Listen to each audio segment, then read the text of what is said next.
Hey YouTubers, this video is for people who have workshops or hobbies or lots of different things at home, or maybe even a very, very small business, and they lost a tool or something, and now they know they have it, but they have to go buy it again on Amazon or Home Depot.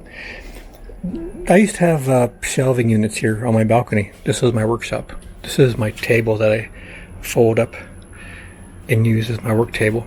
And I was losing things and couldn't find them. So also the stuff on the shelving was getting wet and there was a lot of dust and heat and so on. So I took the shelving down, got these bins and labeled them, and then I used this old word processor. This is a Neo2. They've gone up in price. When I bought this about 5 or 6 years ago, it was only $24.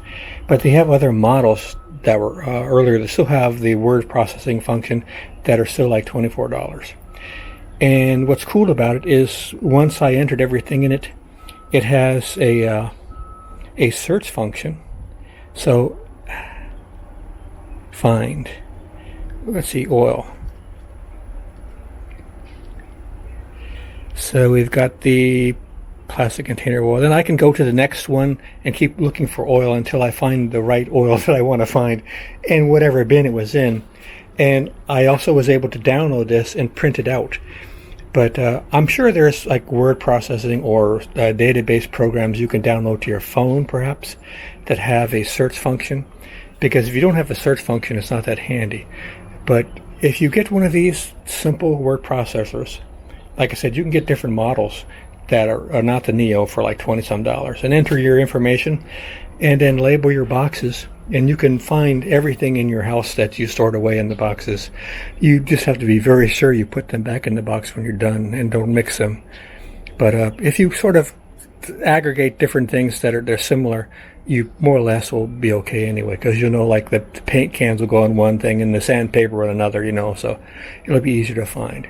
But this keeps it out of the rain, the wind, and the sun, the insects and everything. And if a hurricane comes, it's a lot easier to move these bins into the apartment than the big shelving units, even though I had them on wheels. So yeah, I think it's a very inexpensive method to keep tools and different things, because stuff is so expensive, and you may not need it for 5 years, but when you do need it, you need to be able to find it. And this is a very inexpensive, cheap, efficient, organized way to keep track of your stuff in your apartment workshop. All right, guys, hope this was helpful to you, and take care. See you out there.